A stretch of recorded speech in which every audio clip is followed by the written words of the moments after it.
Okay, so welcome everyone. Thank you so much for joining.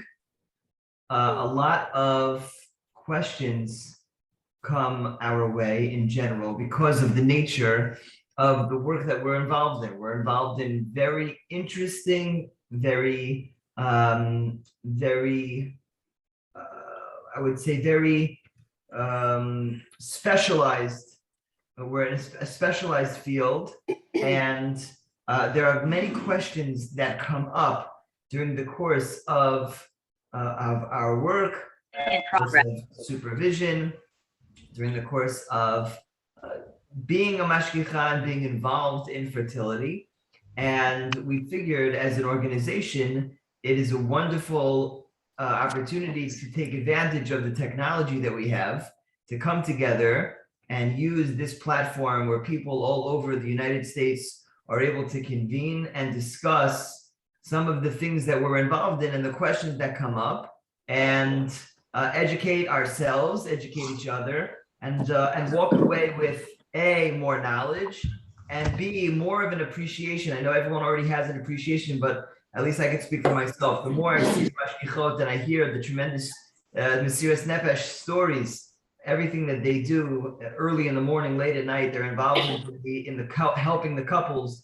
It's an inspiration for me, and I hope it's an inspiration for you as well, to really understand and appreciate how much we are helping Klal Yisrael, how much we're helping the couples, and really just a tremendous yasher koach to all of you. So at this point, we can open the floor now to see if anyone who's here has any specific questions they want to ask or to be discussed.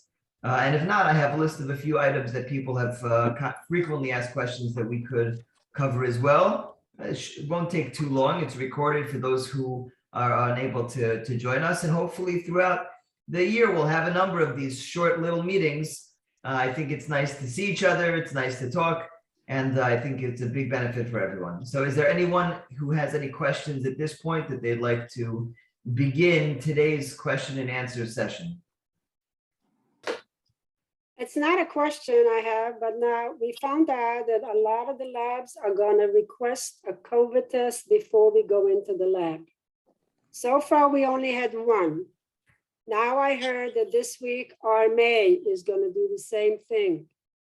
I think as time goes on, this will be the protocol, I think. It makes sense. Makes sense, but who wants the test? I guess. Just a regular COVID, a negative COVID test. Rivki, is that what they're doing in New York also? Only an extent.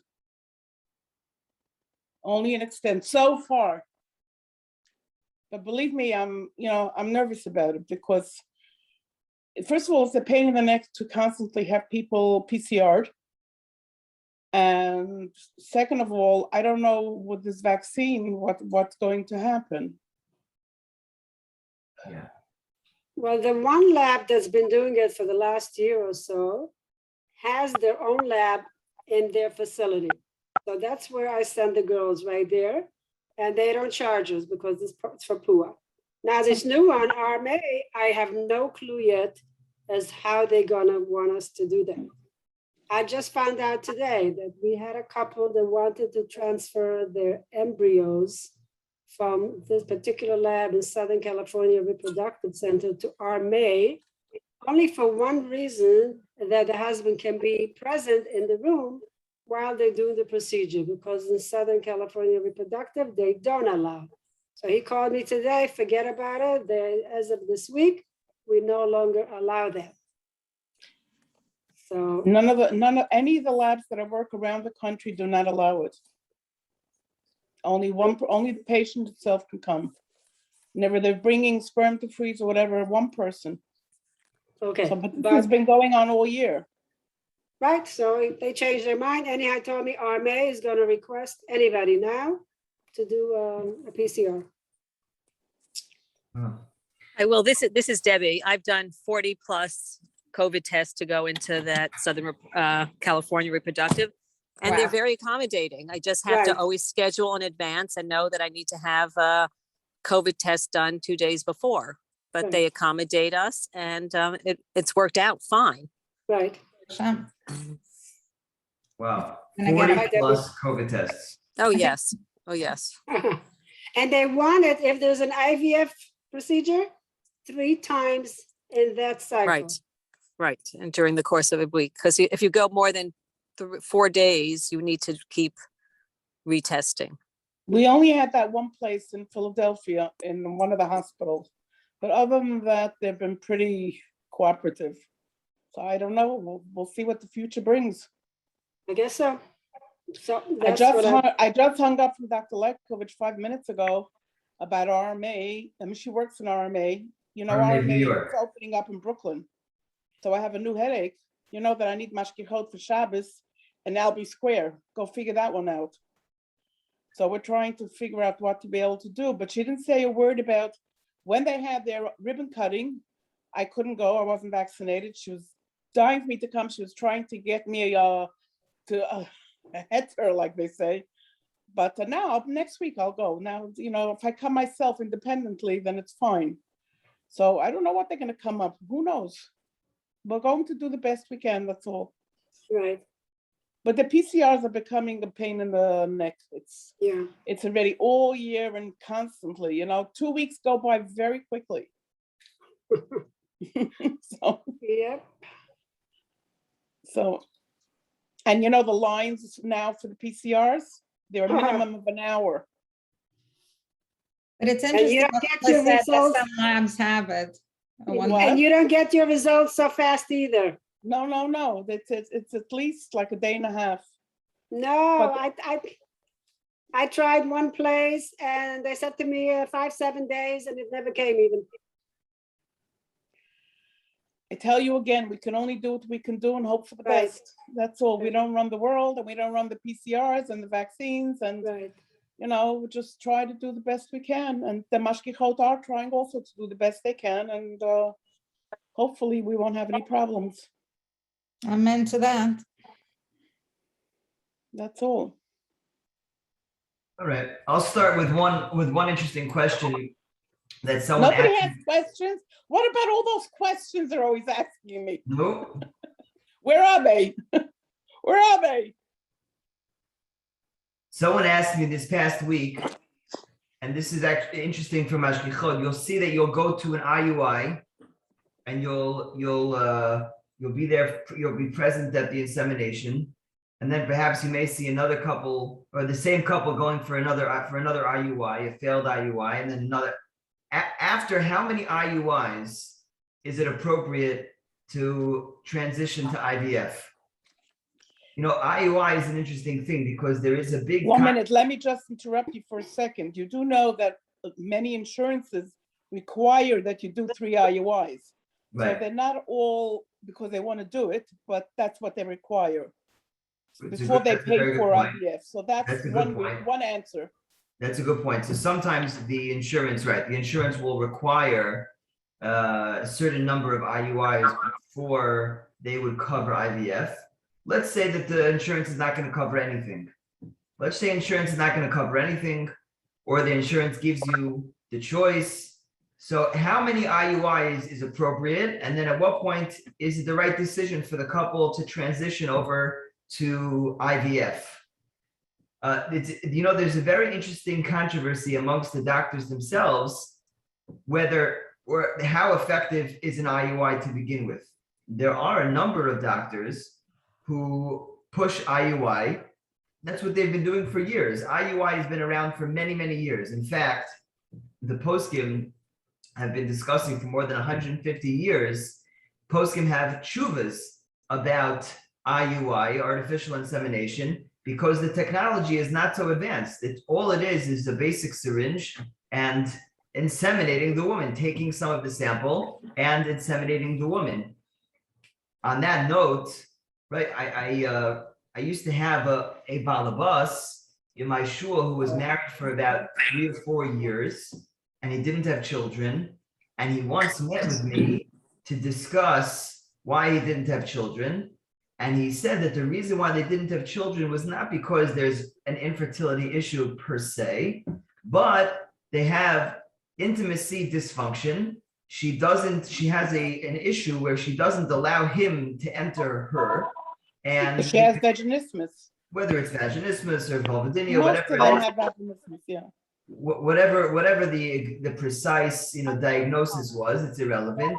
The idea was that she had never enabled him to penetrate, to actually have intercourse. So when you don't have intercourse, you don't get pregnant. That's just the way our religion works. So he asked me, what can I do to try to get pregnant? Because they really wanted to have a baby, but psychologically and physically, she wasn't allowing him to penetrate. And the answer that we came up with was IUI, was some type of insemination. And in fact, they even used an at-home kit insemination that they didn't even have to go to the doctor because, again, she wasn't really an infertility patient. She wasn't someone who, wasn't getting pregnant for any reason other than the fact that she wasn't having intercourse. So they sell at-home IUI sets, at-home insemination kits. They don't have to leave the comfort of their bedroom. They don't have to worry about procuring the sample at home, bringing it to the lab, waiting for the Mashgichot, bringing it into the lab and the IUI, the pressure and everything like that. They did it in their home. They had relations, I guess, let's say in the condom. Then they with the syringe, she inserted the syringe inside. She inseminated herself. And fast forward, it's probably around 10 or 11 months. They have a baby, Baruch Hashem.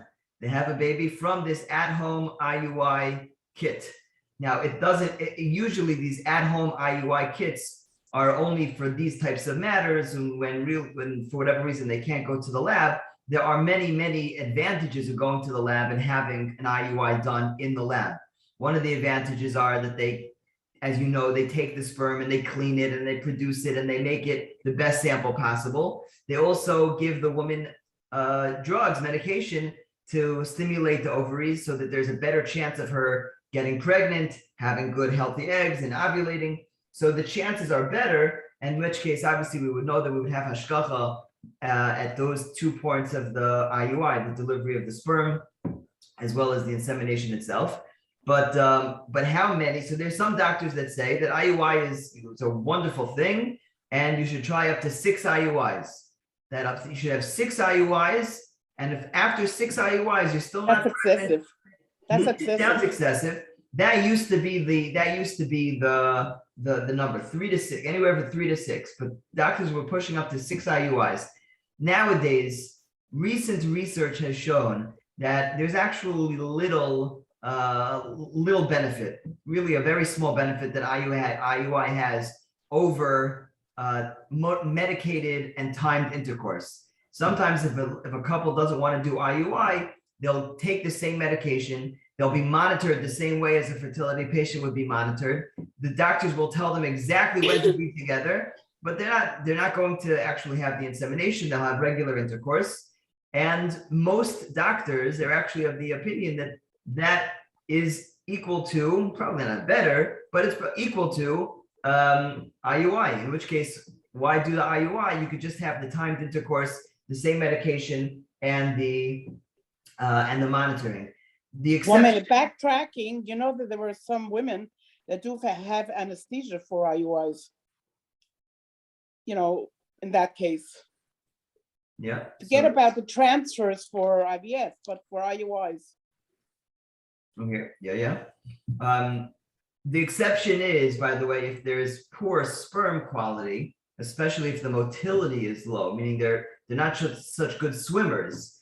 So if the sperm, they're poor, the motility and the mobility is low or poor, so then an IUI really is warranted, because if they have relations and there's regular ejaculation, so it's going to take it's a far distance for the sperm to swim from the the opening of the cervix all the way up to the fallopian tube. It's quite a while. It would be very beneficial in that case if the sperm is poor swimmers, so to take it and actually deliver it exactly where it's supposed to go. That way they don't have to swim too hard. They don't have to work too hard. And then not too much success with the IUIs, by the way. So that's interesting to know. How many actual successful IUIs do we do we supervise, and how many are failed, and then the couple So I anyway bring goes to up the IVF? subject sometimes. Also, the reason they do IUI is because it's much less, it's cheaper, it's less medication, it's less monitoring, it's less everything. So some of them just don't want to go into it, but they end up going into IVF anyway. Because it generally, for poor sperm, you need XC. And for, it's just very rarely that we have somebody that has success with an IUI. So I don't know. Is that the same on the, Ahuva, is that the same on the West Coast also? Do we not have such wonderful success rates with IUI? No, they always end up usually, very rarely do they end up just. I with the had one. IUI. Ahuva, I had one. Ahuva, I had one this year. Yeah, but how many times did they do it? Excuse me for asking, I but don't all we remember. see is iPhone. Oh, it's Debbie Goldenberg. Goldenberg. Sorry, Hi. I'm driving. Drive safely. I am, thank God. But we had one. I don't know. I only supervised that she went, I think, Ahuva twice or 3 times. Okay, not that 3 many. times. There, I know who it was. Yeah, it was the 3rd Yeah. time. So Okay. some people are very fortunate. Yeah. But most of the time it ends up, I did have a couple now try to do an IUI. She was hysterical because it didn't work out. How many times do they do an IUI? I said, really, it's up to your doctor, not up to me to tell you. And what about an IVF? That's something to discuss together with your doctor. So not. So Ahuva, in LA, do you get more of a feedback when you have successes? Because we don't necessarily get feedback here. I get quite a bit. Yeah. Yeah, we tell them after we do the transfer, we wish them all the best. And if they want to share with us, we'd be more than happy. And they do. And then I let the Mashgichot know who was there, what the results came out. I had 2 of them this week, actually. Oh, Baruch Hashem. Okay. Yeah, and I forwarded it. When I find out, most of the time is when they come back again. And then I'll ask them, oh, what happened to the transfer last time? Was it successful? And usually I get a picture of a baby. That's their punishment. I get a Yeah. nice picture of a baby. It's nice. But it could be 2-3 years later. I had it yesterday. Rabbi also. Solomon down here. I was invited to a bris. It was very, very special. Wow. It was really exceptional to be there at the bris. Yeah, I've been to a few of those also, but it is very, very rewarding, I should say, for the Mashgichot especially. Absolutely. To see the Absolutely. results. I had a bris today with my great-grandson. Mazel tov. Oh, Mazel Tov. Thank you. Mazel tov. Akiva. His name is And Akiva. Yirbu. King Yirgo, beautiful. Very Amen. nice.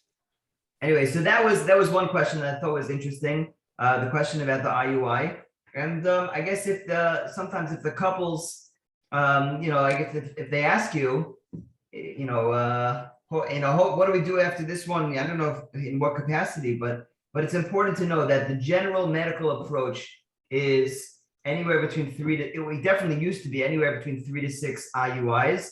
Now trying to limit the amount of IUIs because for the most part, an IUI is kind of just superfluous. Either you could do timed intercourse with medication, or if that's not working, then going to IVF. But everyone knows that the jump from IVF is more aggressive. It's more expensive. It's more of a commitment, a time commitment. It's more physically aggressive on the body. There's it's more side effects. But the success rates are definitely higher with IVF than they are with IUI. Doctors encourage IVF today, They make more money. more so than they used to. More money in the pocket. Yeah, I know. They make more money, that's for sure. But the success rate, no, but money is true, but the success rates really are much better. With IVF. Where's everybody with their questions? I don't know. Nobody's even responding. It's only Ahuva and I and Leah. I don't have any questions. I had a very interesting phone call this past week that I'll share with you. So did you have a question?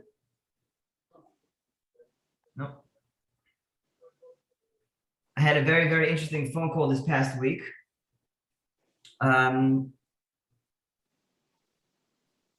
There was a couple who they're doing donor eggs in a lab in New York.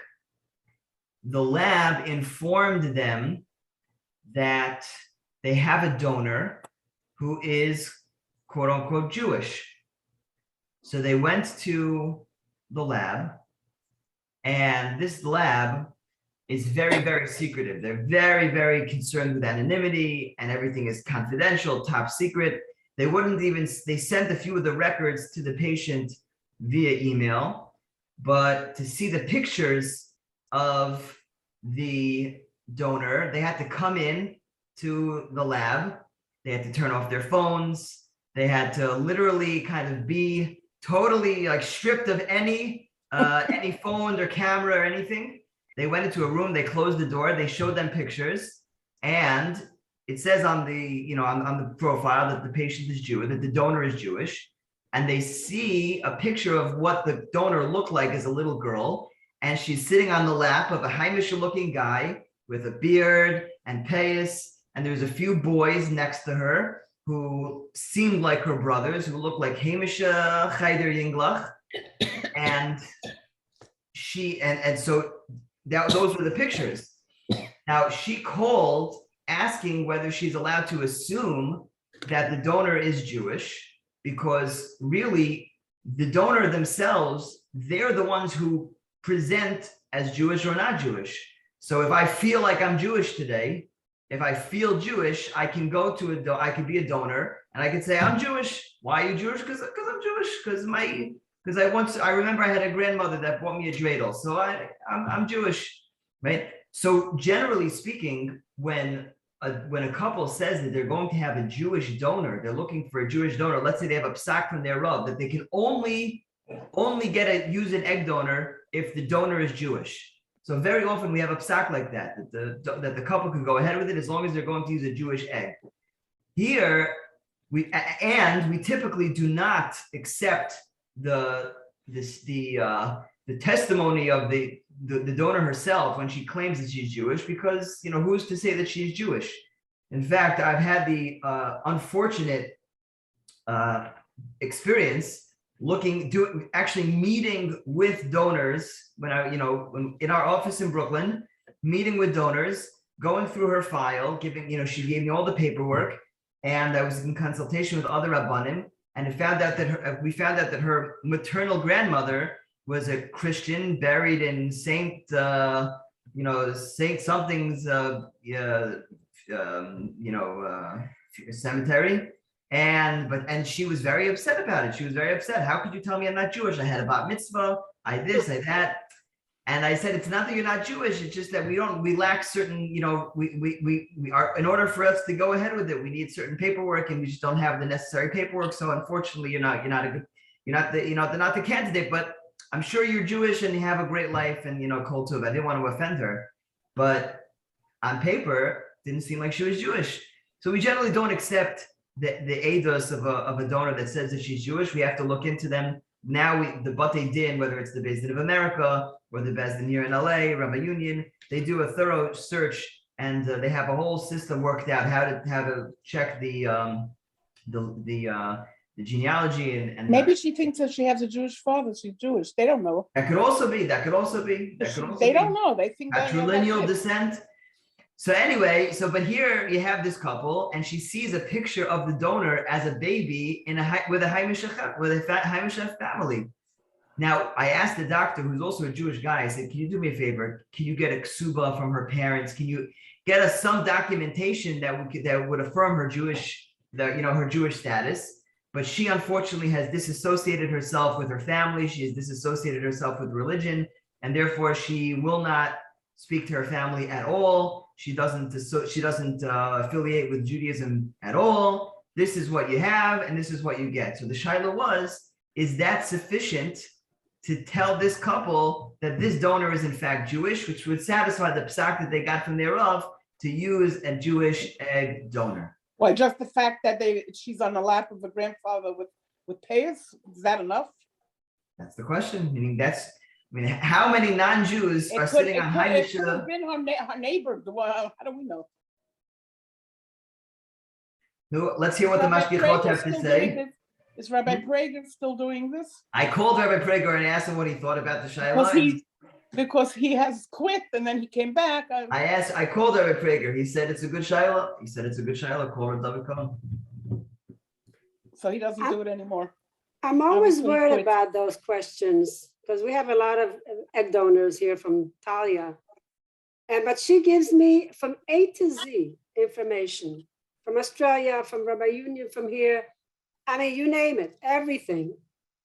And I suppose everything, I've asked you a few times to check it out. And you said, if it's Rabbi Union, it's okay. If Rabbi in Australia, it was okay. Actually, I see Julie Goodman is on the phone here too. She just did a surrogate for a couple from Australia. Correct, Julie? You're muted, Judy. Okay, It's not legal there. I know, but they came to take from here somebody. Yeah, go ahead, Julie. no, so the whole thing, I'm just kind of the second set of eyes. I don't do the research, but Right. when the rabbi was talking about this, I would definitely want to do my research and find out what the sources are personally. And I would encourage that for a lot of the people that I see here in San Diego. I happen to know them. And actually, I was just invited to a bris also yesterday, but unfortunately I didn't go because of COVID. But I encouraged the mom, the new mommy, this was her second one on with us. I encouraged her to give me a hug when she comes to the mikvah at 6 weeks. So she was happy with that one. But this is serious stuff. And I just feel very overly blessed that who am I to be doing this holy work? But my gosh, it is just very incredible, the information that Hashem has allowed us to be privy to. And this is not regular information that most human beings are not involved in this. Exactly. So, a lot of my friends know that I do this. And even when we were getting money for PUA, all my kids donated very graciously. And I couldn't believe it. So Thank you. you all rock.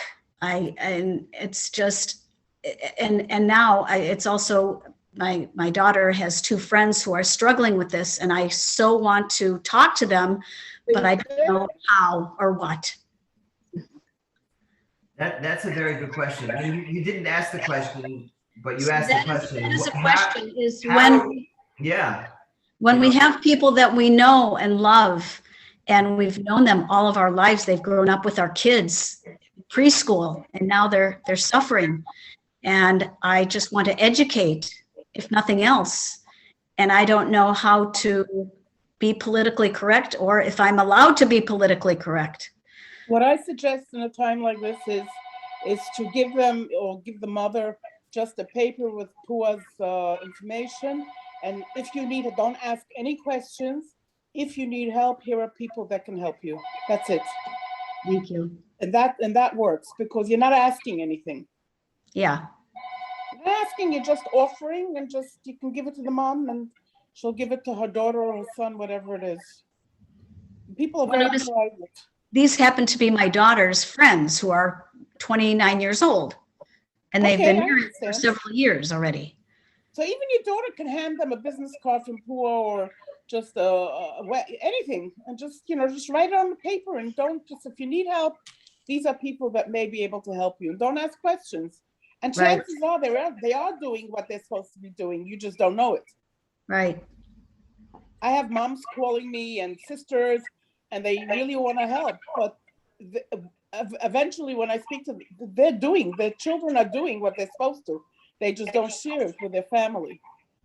Yeah. That's why I don't speak to mothers. I mean, I speak to them, but I tell them, I'm sorry, I have to have this source, the couple call me and then we can deal with it, because they don't share. Right. Well, that's why I'm saying I don't want to go through a second party. I want to go straight to the source. And that's usually just give them a paper or card or whatever. Maybe Ahuva has a card that she'll give you, and just hand it to them. Don't ask anything. Just He said, if you need help, these people can help you, and that's it. Thank you. I was once Thank you, listening to Julie. a Thank you. presentation. You're welcome. I was once listening to a presentation. I forget who it was by. It was a psychologist, and he was talking about fertility. And he said, I think he was talking about this exact question. And he just said, if you noticed, right, that they're 29 and they don't have kids, they also notice that they're 29 and they don't And have I don't kids. have kids. Anything that you think of, they probably stayed up all night crying, thinking about the same thing. So, you know, there are, in some communities, people are more sheltered, less sheltered, more exposed, less exposed to some of the resources. But, you know, in the Google age, when people are typing in fertility, Jewish, halacha, blah, blah, blah, blah, blah, Baruch Hashem, there's a wellspring of knowledge out there.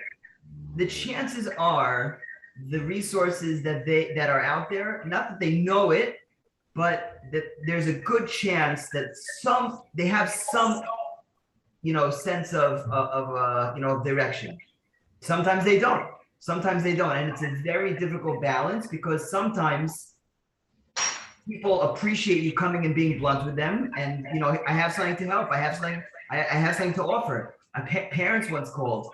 Now, parents do call, and I tell parents it's easier to do this with parents, and I tell them if you want to approach the subject, I think that it should be done not in a way that you're curious, that you're anxious, but that you want to help and that you're ready to help. I.e., you're ready to put your money where your mouth is. So sometimes I'll tell parents that they can just very briefly and say, I know that you must be going through a lot, and I know this is costly. Mom and I, or dad and I, together, we're willing to help you with the whole thing, half of it, whatever it is. Don't be embarrassed. The check is on the table. Just let me know. And then the message will be very clear. They're aware, they're ready to help. And that who knows if the struggle was a financial one. It'll be more difficult for a neighbor or a friend to go and say, here's money, because that might be offensive. What, you don't think I could pay for my own treatment? You think money can solve everything? It's not money. It's my eggs, it's my sperm, whatever. Halavai is just money. So we have to be very careful. But I think this topic is such a sensitive one. It's such an important one. And it's so relevant in all different angles: grandparents to grandchildren, parents to children, neighbors, friends, the people you daven with in shul, the people that you go to the book club with. You know, everyone knows people who are suffering and who are going through infertility.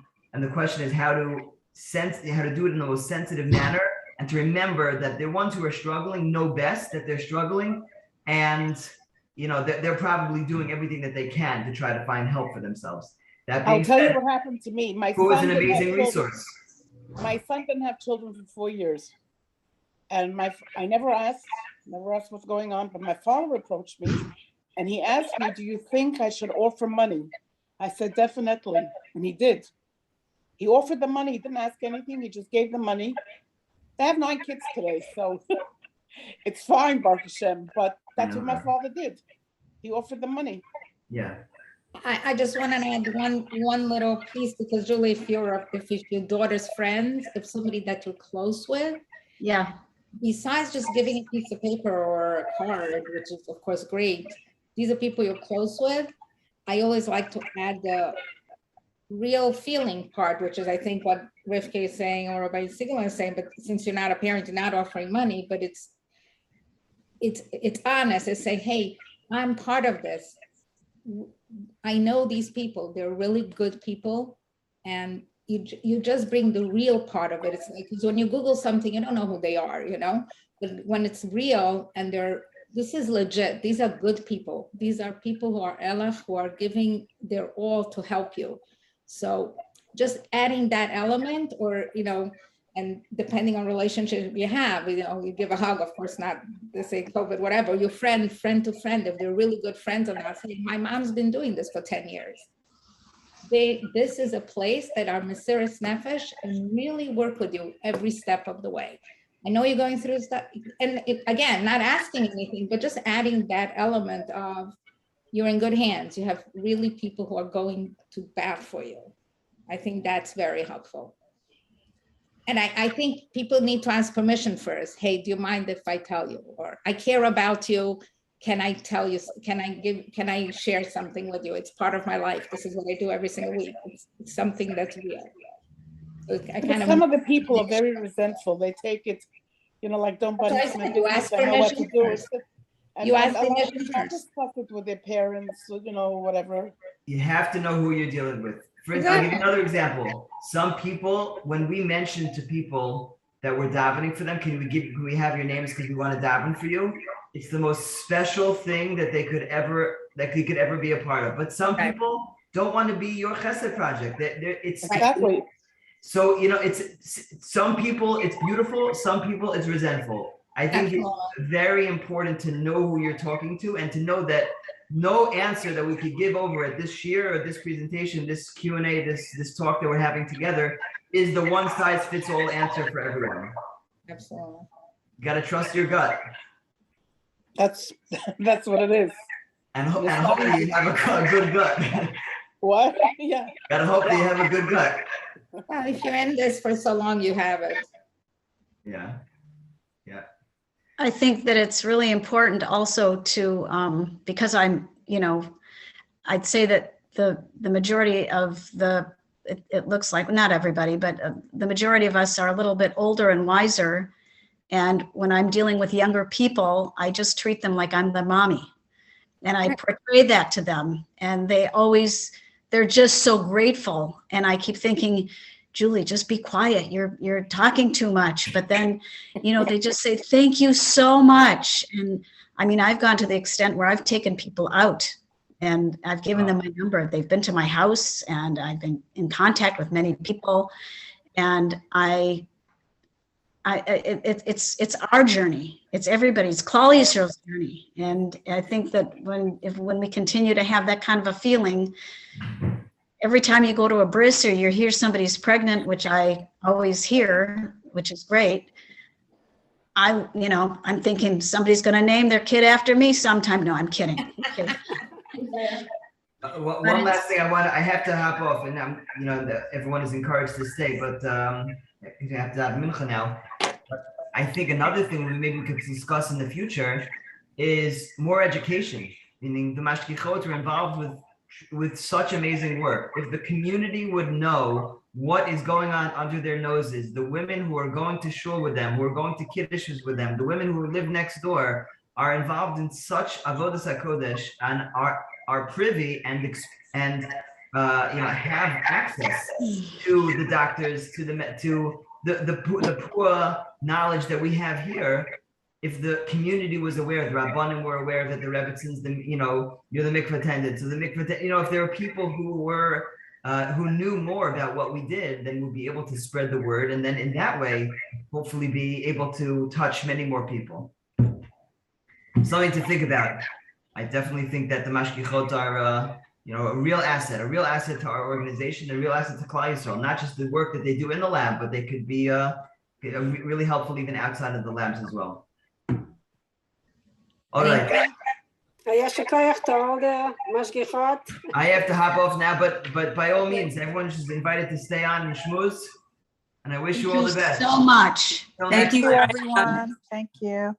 Julie, thank you. Nice to see you. I don't always see you.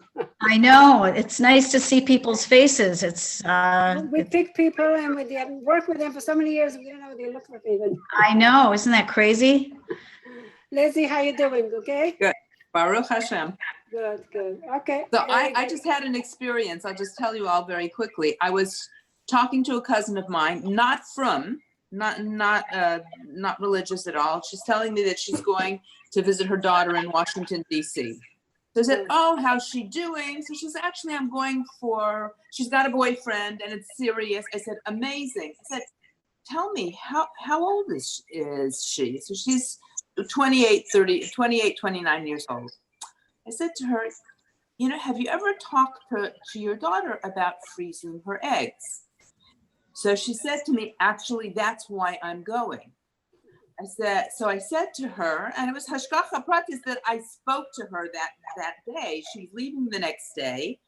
And I said to her that, I'm involved with an organization, Pua, and we do supervision. She said, we are so nervous with everything you read in the newspapers. The idea of having supervision to make sure there's no mix-ups would be amazing.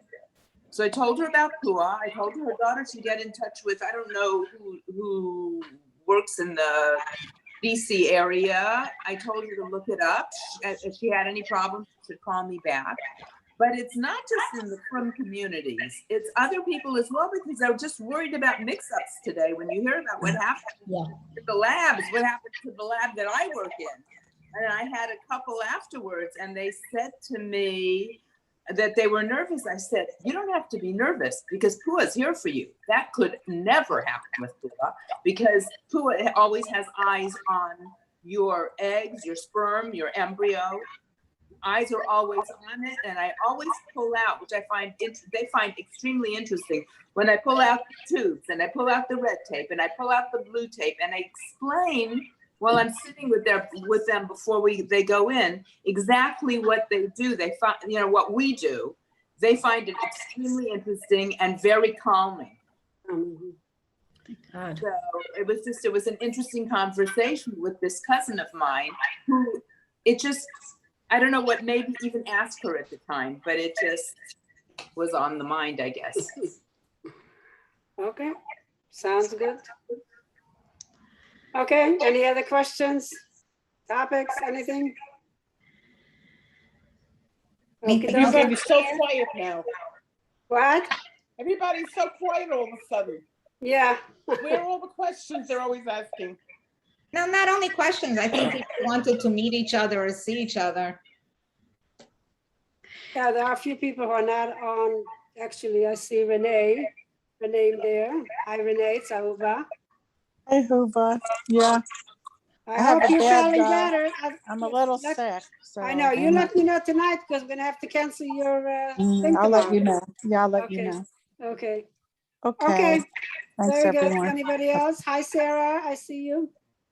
Just out of curiosity, Bye-bye. is this the California group or the East? They're not all. They're not all on. Ah, They're not all on. Where are all the New Yorkers and the Philadelphia ones and the Florida ones? They're and probably the in Florida. Toronto What do you ones? mean? What?